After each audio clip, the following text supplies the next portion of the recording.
pouvez me présenter, c'est une question, ma première question est un peu large, mais parce que pour identifier en fait ce qu'est exactement Carbone et sur quel domaine vous allez.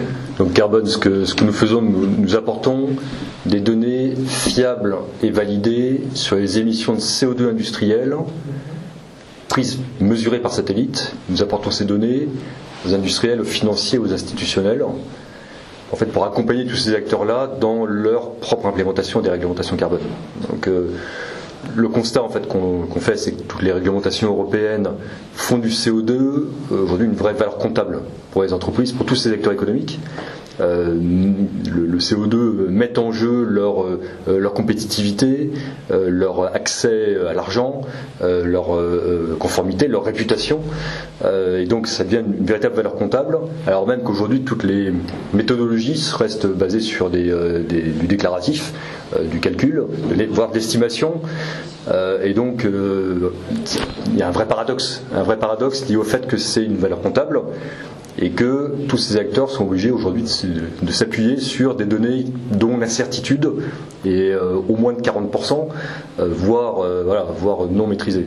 Donc voilà, dans ce contexte-là, il y a un véritable enjeu économique, il y a un enjeu de société, parce que c'est la compétitivité de l'industrie européenne qui est en jeu, et il y a un enjeu également vital lié au réchauffement climatique. On parle d'émissions de CO2, tout ça est fait pour réduire les émissions de CO2, donc il y a un enjeu de faire réussir cet ensemble. Donc nous, ce que nous apportons, ce sont des données, ces données fiables et validées à l'ensemble de ces acteurs. Nous faisons cela en utilisant la technologie spatiale, donc en mesurant les émissions de CO2 directement à l'échelle des sites industriels par satellite. Nous développons, donc on utilise toutes les sources spatiales accessibles dès aujourd'hui. Nous développons en partenariat avec TSM Space en particulier un segment spatial en propre, propriétaire. Et en parallèle de ça, nous développons notre propre capacité d'analyse, de traitement de données, dans laquelle il y aura là aussi beaucoup d'intelligence, on appelle ça d'ailleurs une plateforme d'intelligence, beaucoup d'intelligence pour aller chercher la donnée précise et la présenter de la manière la plus utile pour les clients. Et ça, c'est aujourd'hui un système qui n'existe pas, de mesurer les émissions de CO2 d'un site précis par satellite. Alors ce qui existe maintenant, c'est la mesure du méthane. Le méthane est plus facile à mesurer que le CO2 parce que le méthane existe à l'état de trace, à l'état naturel, 2 ppm, 2 parties par million, ce qui veut dire que dès qu'il y a une émission de méthane quelque part, en fait, elle se voit, elle se mesure très facilement avec un contraste, une précision très forte. Le CO2 existe déjà à l'état naturel de manière beaucoup plus importante, c'est bien ça le problème. Et ce qui fait que mesurer une émission, un panache, une émission de CO2 est beaucoup plus compliqué, demande beaucoup plus de sensibilité, demande une technologie qui est très différente. Donc aujourd'hui, on utilise effectivement ce qui existe, qui permet de mesurer le CO2 avec une incertitude raisonnable sur certains cas, typiquement des grosses centrales, des gros émetteurs, les grosses centrales, les aciéries par exemple. Donc l'acier effectivement est un secteur auquel nous attaquons, enfin que nous traitons, que nous avons traité en premier. Pour aller plus loin et pour couvrir notre ambition, elle est d'apporter la base de référence mondiale des émissions de CO2 industrielles. Notre ambition, elle est très large, elle est très réaliste parce qu'il y a un véritable besoin là-dessus, et donc on se dimensionne pour arriver à ça. La première étape, ça va être d'ici 2027, une grande étape, de disposer de moyens de mesurer déjà 90% des émissions, donc de mesurer, d'être capable de couvrir tous les secteurs industriels émetteurs et d'aller chercher 90% des émissions. Quelle technologie permet de mesurer les émissions pour caricaturer d'une cheminée qui est bien ancrée sur Terre? Comment est-ce que ça fonctionne? Ce qui se passe, c'est qu'on va en fait mesurer les radiations dans le proche infrarouge, c'est-à-dire presque des radiations que l'œil humain serait capable de voir, quand même assez loin, et ces radiations qui partent du sol et qui vont vers l'espace. Et en fait, en partant du sol et en allant vers l'espace, elles traversent un panache de CO2 qui s'est créé par accumulation dans l'atmosphère 10-15 minutes après l'émission. Et donc en traversant ce panache, on va faire une mesure sur toute la colonne atmosphérique. Cette mesure va nous permettre de revenir à l'anomalie qu'a créé ce panache.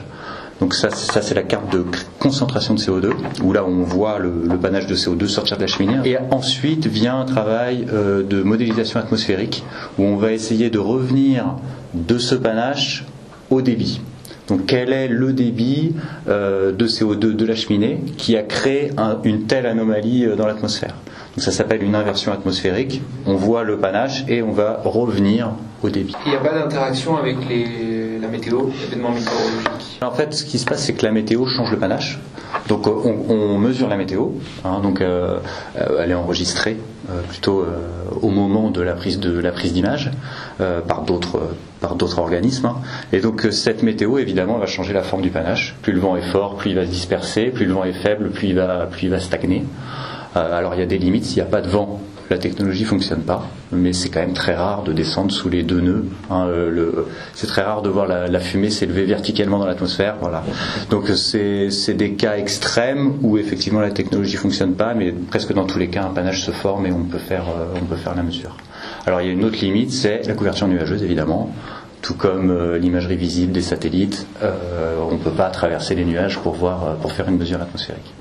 Ce que vous proposez s'adresse à contrôleurs environnementaux, aux entreprises elles-mêmes. Est-ce que c'est à l'échelle d'État, d'entreprises? Ça adresse beaucoup de multiples cas d'usage et pour différents segments de marché. Les industries elles-mêmes, évidemment, à la fois pour les accompagner dans leur décarbonation, mais aussi pour améliorer et leur profitabilité et leur compétitivité. En particulier, pour ne citer qu'un exemple, il y a un marché carbone qui existe avec un trading où on va acheter et vendre donc ces quotas d'émissions. On peut tout à fait imaginer demain, avec ces émissions et ces mesures d'émissions beaucoup plus précises, faire des simulations qui vont permettre à des traders d'imaginer l'évolution du marché du quota carbone et donc faire des opérations sur ce marché de façon beaucoup plus efficace. Et ça représente des enjeux énormes. On parle de centaines de millions d'euros de trading pour les grandes compagnies. Réussir à améliorer d'un facteur de 10% leur efficacité dans l'estimation de l'évolution du marché peut représenter des dizaines de millions d'euros d'économies pour eux. Donc voilà, c'est un cas d'usage et un exemple pour ce qui concerne les industries. Il y a un autre aspect qui est fondamental, qui fait écho à ce que disait Hervé tout à l'heure, quand on parle de compétitivité, et en particulier vis-à-vis des importateurs en Europe. Il y a une réglementation qui s'appelle le mécanisme d'ajustement carbone frontière, qui demain va affecter aux importations des taxes, à l'instar des taxes que payent les industries européennes, sur les montants carbone des produits importés. Évidemment, si on n'a pas des mesures suffisamment précises pour estimer ces importations carbone, on ne saura pas appliquer le bon niveau de taxe. Donc on va créer en fait une sorte de disruption concurrentielle entre ce qui est produit en Europe taxé CO2 et ce qui pourrait être importé sans être taxé. Donc avoir cet outil le plus précis possible est très important. Autre exemple, pouvoir se benchmarker quand on est un industriel par exemple de la sidérurgie avec ce qui se fait en Chine, en Inde ou que sais-je, est également très important. Ça va les aider en fait à pouvoir, y compris vis-à-vis des pouvoirs publics, expliquer l'importance d'une bonne mise en œuvre de ces mécanismes-là. Donc ça, c'est pour l'industrie. La finance également est très intéressée par ces sujets-là à divers titres. L'un des premiers, par exemple, pour des auditeurs qui demain vont certifier les rapports extra-financiers des sociétés. Il y a une réglementation aussi pour ça qui s'appelle la CSRD. Certifier un rapport, c'est s'engager. Et c'est engager la responsabilité de la société d'audit. Il faut pour ça qu'il puisse s'assurer que les données reportées par l'entreprise qui est auditée sont effectivement exactes ou non. Et c'est sa crédibilité qui est en jeu, et c'est sa réputation qui est en jeu. Et donc disposer de telles données est pour eux d'une très très grande valeur. C'est leur réputation qui est en jeu. Et pour l'instant, cette technologie qui existait déjà pour des approches plus scientifiques n'existait pas dans votre objectif à vous. Ce que nous faisons, c'est d'aller chercher la meilleure compétence pour la modélisation et la mesure précise de bout en bout de l'émission de CO2, et ça met en jeu effectivement de l'algorithmie, des compétences techniques extrêmement pointues. Donc ça, c'est effectivement ce sur quoi nous investissons, ce sur quoi nous avons créé de la valeur. La deuxième chose, c'est la validation et la certification in fine des données. Et ça, avec nos partenaires, donc c'est d'apporter des données validées, donc opposables, utilisables dans des relations contractuelles et à terme dans des relations dans un contexte réglementaire. Et la troisième chose, c'est le business model, j'allais dire, également, grâce à notre partenaire business, d'apporter des données qui correspondent directement à un besoin et d'aller toucher un marché très large, rapidement, et un marché qui est extrêmement complexe, beaucoup plus que le marché du méthane, qui est très finalement très centré. Et là, vous en êtes à quel stade? Je crois que l'entreprise est récente, mais j'imagine qu'il y a déjà beaucoup de travail en amont. Donc, nous avons 20 ans d'expérience cumulée dans le spatial et la mesure des gaz à effet de serre. Donc, on s'appuie sur toute cette expérience-là déjà dans l'équipe. Ça fait 1 an et demi que nous travaillons effectivement sur ce projet, le projet sur le business model et sur la proposition de valeur. Voilà. La société elle-même, elle est créée, nous l'avons créée en juillet de cette année, donc effectivement récente. Et nous sommes aujourd'hui 5 personnes. Donc voilà, l'entreprise est en croissance, je dirais rapide déjà, nous appuyons sur notre première levée de fonds. Je rebondis sur le sujet de levée de fonds. Effectivement, on a déjà la confiance d'un certain nombre d'investisseurs, en l'occurrence Thales, qui nous accompagne.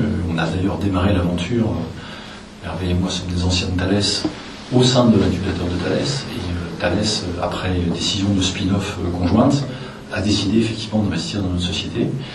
Et à cet investissement s'est ajouté en fait l'accompagnement de la BPI, qui également a investi dans la société. Donc cette première levée de fonds nous permet en fait de faire ces premiers recrutements. On va continuer sur ces recrutements-là. On va également énormément s'appuyer sur en fait tout un écosystème scientifique. Et d'ailleurs, pour une grande part de celui-ci qui est régional, qui est ici dans la région, on va commencer par ACRI-ST, mais également on travaille avec l'INRIA, par exemple, et on discute aujourd'hui avec un nombre d'autres laboratoires scientifiques, parce que, comme vous l'avez compris, la science est vraiment au cœur de ce sujet-là. C'est-à-dire que le défi, c'est de casser le mur de la mesure CO2 depuis l'espace. Il y a une évolution qui est en train de se faire technologique au niveau des senseurs. C'est un élément essentiel, mais c'est pas le seul. L'algorithmie, les traitements algorithmiques de ces mesures, en particulier sur des données de très haute résolution, est excessivement complexe. Et on est encore quasiment dans le domaine scientifique. Donc s'appuyer aussi sur des partenaires de cette nature-là, des laboratoires, des leaders reconnus en Europe dans ces domaines-là, est aussi essentiel pour nous. Donc ça va bien au-delà des 5 personnes, c'est vraiment un écosystème qu'on a mis en place, scientifique, mais aussi un écosystème business. Hervé en parlait tout à l'heure. On a effectivement, sur les différents marchés que j'évoquais tout à l'heure, l'industrie, la finance, les institutions également, des partenaires qui nous accompagnent et qui, pour leurs propres besoins, mais aussi pour les aider à vendre leurs services et davantage même crédibiliser leurs services, voire même offrir de nouveaux services, vont s'appuyer sur nos données. Donc voilà, il y a une dynamique assez forte dans toutes ces dimensions-là.